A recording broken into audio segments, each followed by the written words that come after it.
Hey guys, and welcome back to Brexit, Brexit Britain 2022, where things are just going to start getting a whole lot worse for businesses who import into this country. But I'm sure they knew what they was voting for. And also, welcome back to By Any Means Necessary. Thank you so much for all your messages you sent me. And a special thanks here to everybody who has signed up to my channel. I feel so blessed with so much people that have signed up. So thank you so much for that. I'll go through all your messages. I'll answer as many as I can. But I will like all your messages for definite. And we are back. So look, I say thank you for everyone who sent me like a Christmas message and New Year's messages. And the messages who said, "Where the hell are you?" Rude. Right? But anyway, seriously. Right, 50 weeks, right, of politics, I think, is enough. Yeah, I mean, not even the politicians. The politicians don't even do 50 weeks of politics. I mean, they do. Let's just see. They do what, maybe 33, 34 weeks or something like that of actual politics themselves, right? Because look, when you check it, right, because they've got the 6 weeks holidays off, right? And say the Christmas and over the Christmas as well, right? So that in itself, right, is 10 weeks because that's 6 weeks holidays and then it's at least a month over the Christmas, isn't it, right? So that in itself, right, is 10 weeks, and then you've got like the let's just what we've got Easter, right? So that's another they get at least another month over Easter, right? So that's 14 weeks. That's already 14 weeks, and I'm sure there's some more still. So I'm saying these politicians don't even do 50 weeks of politics, right? So I just think over Christmas, yeah, over Christmas, I just don't want to know anything about politics because I find the world a dark, depressing, and ugly place. I suppose that's probably just being born in England. Right, but yeah, that's how I find the world. You know what I mean? Like especially when you've got like a bunch of absolute idiots, right, in the Houses of Parliament, right? Some of the most stupid people in the country, and you see, over Christmas, you can get to reflect, right, over a lot of this stuff while you're watching like loads of movies and just listening to music, because that's what I do over Christmas. I just watch movies. Right, I listen to music, because from the 24th, right, because I haven't worked since the 24th, but I'm going back to work now, right. So and today's the 3rd of January, right. So I've just had all that, literally just had that time off, right, and I've just been watching films and that. So, I mean, I haven't really been having anything to really do with politics. I haven't really been on YouTube that much. You know what I mean? As such, you know what I mean, right. So I just try not to do some over the 2 weeks over Christmas. Just try not to do any videos or stuff like that, because I find politics so depressing. It's such a depressing place to be, and it's a horrible world. Do you know what I mean? As I said, especially when you've got a bunch of clowns, right, absolute fools, right, just running. I'd say that most countries, yeah, are run by idiots. Do you know what I mean? Right, and they've got or the powerful, or it just seems to be the people who chase after to get the power to change things. Yeah, just seem to a lot of them just seem to be psychopathic. Do you know what I mean? They just seem to be absolute nutters, right? Just you're real weirdos, people who you wouldn't trust with like scissors. Now I'm talking about the plastic scissors what you give to children. I mean, seriously, if you just look at the people in politics, just look at them. Do you know what I mean? Just like just absolute idiots. But anyway, let's start talking about some stuff. What's been going on? I don't know if you've seen in Colorado, yeah, they've been having like, I know they've been having food shortages and fuel shortages and shortages of everything and all that. Do you know what I mean? But this is because, yeah, a young driver over there, right, who's like a young truck driver, right, had an accident, and I think he killed 4 people in the accident, right, and he got 110 years in prison. What? Yeah, right. You got 110 years, right, for an accident. And say, well, I mean, obviously, you could understand that, you know, if he went out and murdered people in his truck, you could fully understand that type of sentence. I mean, if he drove his truck, you know, deliberately, you know, into like, you know, like that guy, like that guy did a few months ago in America, or you know, or you know what happened in Germany in the Christmas market a few years ago. You know, something like that you could expect. You know, you could understand, right? But this guy, I believe, it was an accident, and obviously 4 people have died. Do you know what I mean? So there are serious consequences to those actions. Do you know what I mean? And even, I mean, in the UK, I mean, you could possibly get a good 10 years in prison, you know, for an accidental killing on the road. So, I mean, you know, it just depends on how severe it is and how much neglect you were showing on the road itself. What other drivers say about your driving and stuff like that, right? So, you know, all those things will give you a much longer sentence, right? But you know, I just think 110 years is just overly excessive. I mean, if it was 4 members of my family, I would want him to get 110 years. But you know, that's like, you know, that's an emotional feeling. Do you know what I mean? So, you know, that's why we are not allowed to sentence people who do stuff to us or to our family members. That's the reason why, because we would want something like this. But you know, this was said to be an accident, and 110 years just seems very excessive. And a lot of the drivers in Colorado, all the truck drivers believe the same thing. They believe that the sentence is just completely excessive. So now they're all refusing to deliver or to drive their trucks in Colorado, right? Which has obviously is just like doing the local economy in. But then when I did see this story, I did see this story before Christmas though, yeah. So things might have changed now, because I haven't seen that update to it. Right, so things could have changed, right? But you know, there was talk of, you know, of doing something about the sentence and something like that. Do you know what I mean? Because obviously, you know, there's a lot of the other drivers who are saying, well, come on, this is not right. You can't give someone 110 years for an accident. You know, an accident can happen to any of us. You know, we're driving trucks that are 40 odd tons, right? You know, if you have an accident, right, you know, there's a good chance that you know, unfortunately, people are going to die. Do you know what I mean? Especially if you're hitting cars, right? Because one of those trucks just literally drives straight through a car.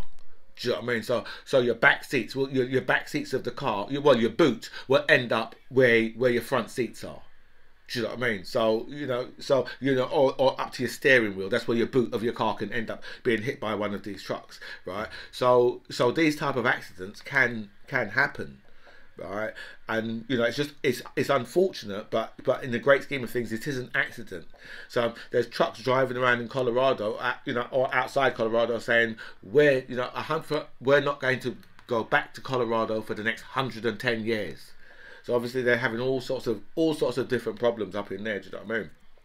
And one story that I did see over Christmas, right, back to the UK, right, was Grant Shapps, right, has complained about £4 million, right, that has been spent on the policing of Insolate Britain.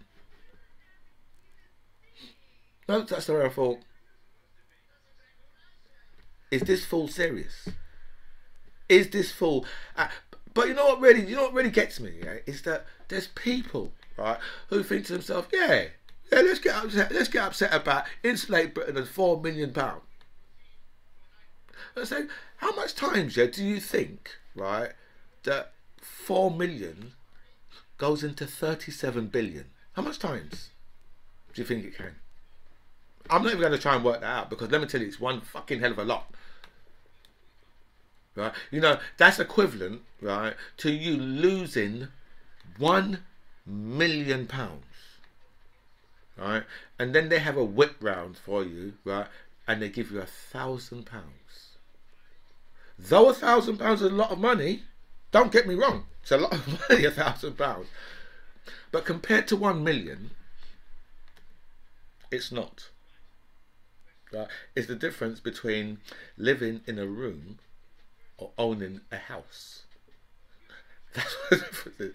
Right? So when you got people like Grant Shapps, right, this is what I was saying to you, right? These politicians, for me, they're just, you know, these guys, right? They're very clever idiots, right? Because you know what, they just know what heartstrings to pull on. £4 million to police insulate Britain. I say, are you joking? Right? For these guys, that's back pocket money. What these guys was handing out, what these guys have been handing out, £4 million. That's back pocket money. So, you know, in the great scheme of things, that's nothing. It's like lint compared to what these guys have been handing out. Right? That, you know, it's just it's just ridiculous. 4 million, right, to police insulate Britain. Right? And they're putting the story out, yeah, because what they're trying to do is they're trying to, you know, they're trying to say, well, you know, insulate Britain, they're all bad people. That's what it is. Right? And they know they can put these stories out because, you know what?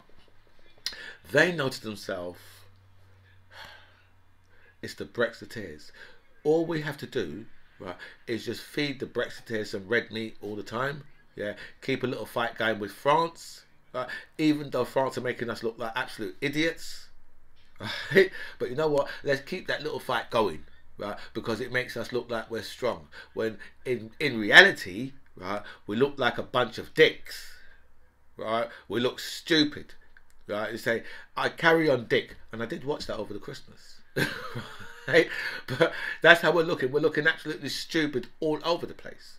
Do you know what I mean? Well, if you look at, if you was to look from the outside at Britain, right, it's a complete, absolute laughing stock. It's a basket case. It's a crazy town. I mean, for what they've done, right? For what they've done is crazy town. Right? Seriously, right? So, and now, right, we've got Andrew Neil is complaining about Brexit, about the Brexit that they voted people to. They asked people to vote for Brexit. Now you've got people like Andrew Neil complaining, right, that obviously I don't believe this is the Brexit that he was expecting. And I said, well, what other Brexit was you expecting then? When all the people that was the Remainers were saying, well, you know what, yeah, this is, it's going to be really bad for the country. Things are right, and you lot were saying, and the Brexiters were saying, well, you call us all stupid, like we don't know what we're voting for. And the truth was, right, that you guys didn't know what you was voting for, right? And only now you're really finding out what you've actually voted for. Right? And I don't think that most of you actually like it, because it's only now it's down to like 18% of the people who voted for Brexit. 18%, right, are happy with how things are going. That's 18% of the people who voted for it.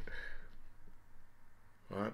So we can just say that those people, those 18%, yeah, that's your real hardcore racist right now. Those are your people, right, who no matter what, right, they will never change their mind. No matter how bad things get, they will never change their mind. But the thing is, right, if we had a referendum right now, right, Britain would vote as fast as you could to rejoin the EU, as fast as they could. They would want to rejoin, right? But I don't think the EU would ever have Britain back in, and even if they did, right, there would be one hell of a lot of conditions, and those conditions would probably be losing your pound, would be probably those conditions, right? So I don't think the EU would even have Britain back in there. Do you know what I mean? I think they'd just be like, no. No, you can forget it, because remember, yeah, the French always said, yeah, that Britain, right, should not be allowed to join the EU. The French, because the French knew what the Brits was like in the first place, so they said, no, we don't allow them in. Do you know what I mean? So now I think that they would take great pleasure in saying, no, you are not joining, because because the thing is, right, a lot of the Europeans, right, hold on, used to find us very arrogant in the first place. Very arrogant. Right? This is the thing, right? And then there are the arrogance of the British to say, you know what, we're going to actually leave the actual institution, right, that we joined, right, because, we was the sick man of Europe at the time. We're going to just leave that institution, right, because you know something, we can do better outside. None of that's true. I don't know where the arrogance comes from. I have no clue where the arrogance comes from. Right? But then again, right, because you see, here's the thing. Right? I'm one of those people, yeah, who don't see colour. No, I think it's that's stupid. Now, in the way that I say I don't see colour, yeah, that just means that I don't really care who lives next door to me, right? And I believe in a world with no borders, right? And I find it like a much more enriching life, yeah, to meet people, right, who are completely different to me, even to live next door to them. Right, even to to go to parties and all those type of things with people who are just completely different colours, different races, different religions. Doesn't matter to me. It doesn't matter to me. Do you know what I mean? Because like I believe that no matter what, right, the only people, right, who should not be able to just travel around the world wherever they want and just live wherever they want, right, are murderers, rapists and paedophiles. They should just stay their ass. If they're in prison, stay their ass right there, right? Or if if they've done their sentence and they're back out, stay their ass in that country where the authorities know they can keep an eye on them, right? So they're the only people who shouldn't be able to travel, who shouldn't be able to just travel around the world freely. Everybody else, every single other person should be able to just travel around the world and settle wherever the fuck you want to settle. Do you know what I mean? You know, the British have this thing here where they think that every motherfucker wants to come and settle over here. No one wants to come and settle over here. It's fucking cold and rainy all the time. Right? So not everyone wants to come and settle over here. Right? Yeah, there's probably, I would say, yeah, that there's probably in the world, right, there's probably 100 million people, right, who probably who probably would say, you know, I would live in Britain, right? That's I reckon, right? You know, there's not a billion people want to come here.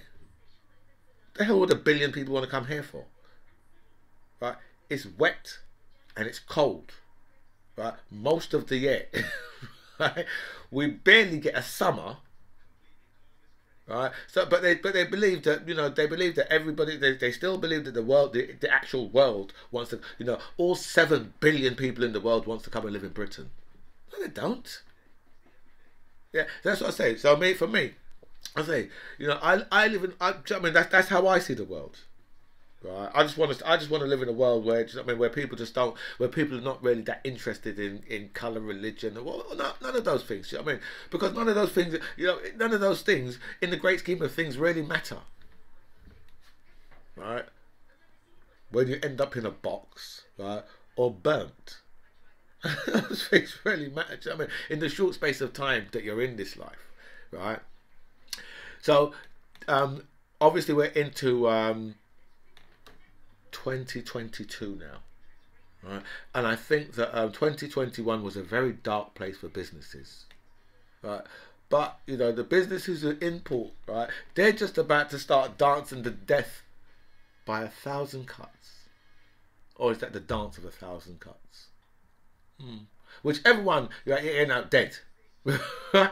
So they're just going to start, right, realizing death by 1,000 cuts, right? Because especially the ones who voted for it.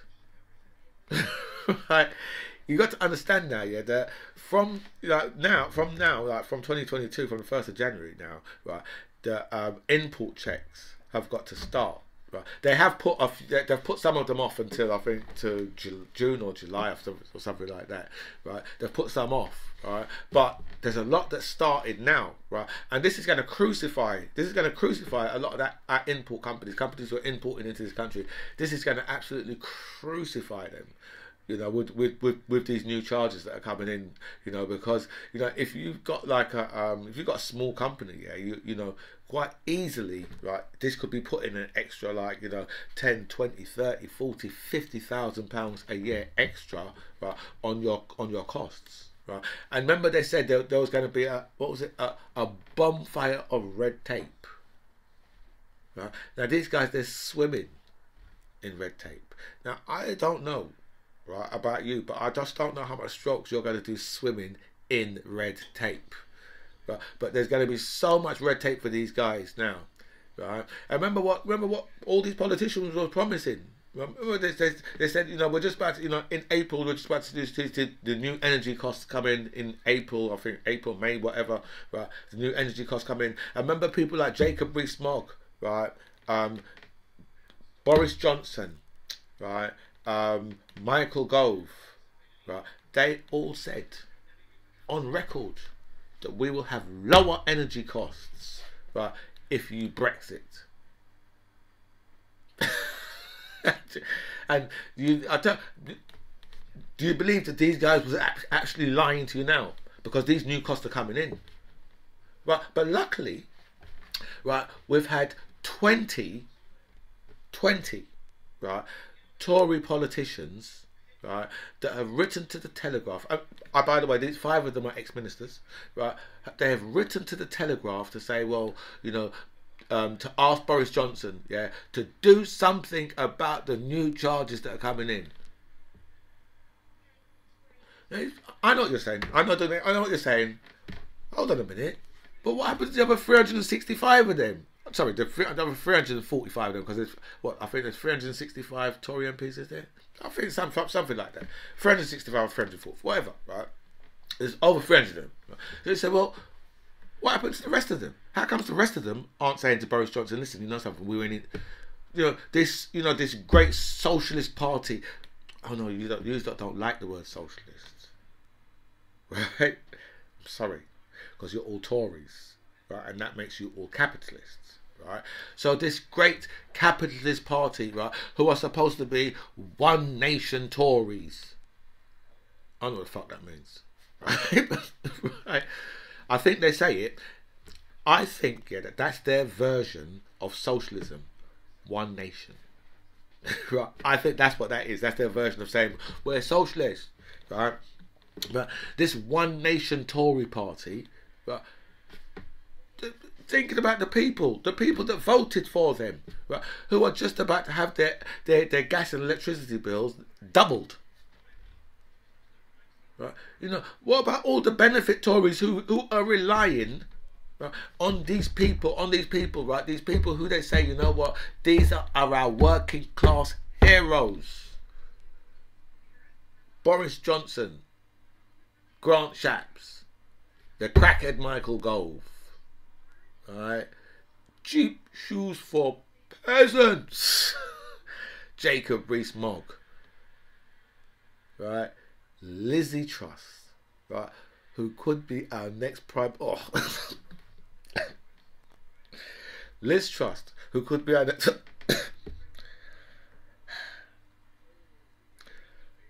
This is how low this nation has sunk, right? That they're saying that Liz Truss, right, could be the next prime minister in this country. That's how low. That is where this country is. That Liz Truss, right, could be the next Iron Lady, who would probably be made of paper. Is she a member of the ERG? I don't know. She might be. I don't know. Right, but that's what they're saying could be our next prime minister, Liz Truss. But all these working class heroes, right, and 20 of them have written to the. But you know something, right? I can guarantee you that all the Labour politicians, right, believe very strongly that, you know what, that you should have lower electric and gas bills, and they should never ever be, because you know once they're doubled, right, it ain't going back down, right? Not going back down at all once they're doubled, right? Because remember, yeah, that over the next few years, right, the use of electric is going to start rocketing up. Going to start moving up and up, right? Because new houses now are not built with gas, right? So they're all built with like electric. So electric some type of electric heating and all these type of things, right? So they want to use gas a lot less, right, over the next few years. And remember, we're having this revolution with electric cars as well, right? So this is going to be so the electric consumption is going to start moving up as fast as you like, right? And a lot of these companies, they do gas and electric. So you could say, well, they have a motive for doubling the electric now, right? Because there's no actual reason to actually double the electric at the moment, right? But obviously the gas is different because it's a different product, right? So, but the electric, right, price is doubling, right? Believe me, right? I don't think it's any coincidence, right? I just think that they just want to double it now, right? So people are used to paying very, very high electric bills. Right. As I say, over the next few years, the consumption is going to just go up and up and up. So I suppose this must be another Brexit bonus because we've had so many. But as I said, you have to wonder, what's happened to the rest of the Tory politicians? Why are they not speaking about this as well? Why are they not? Because there's 300. I don't know what's that. There's 300 and. I don't know. There's 300. I think there's 365 of them. I think, right? But why are the rest of them not writing letters to Boris Johnson to say, well, listen, something, you really have to do something about this. The people who would really be looking out for you is the Labour politicians, right? They're the people who would your bills wouldn't be doubling if Jeremy Corbyn was in power right now. Your bills wouldn't be doubling, right? That wouldn't be happening, right? But it's happening because a lot of these companies, they're private companies, right? When you sell off all your gas and electric companies, and then you sell off all your storage as well. This is where you get to, because it's called it's the short-term greed, right? And that's what's done it for this country, the short-term greed. Anyway, guys, look. This is like 2022, so I'll wish you all a happy new year. This is my first video of the year, so I have to wish you all a happy new year because I just looked at the time now, and I've gone 26 minutes, and I've still got loads of shit to talk about. So I probably might just do another video a bit later. But anyway, guys, as I said, happy 2022, and I'll speak to you real soon. This is By Any Means Necessary. I'm DMC John Ribbs. It was really nice to speak to you guys. Comments below.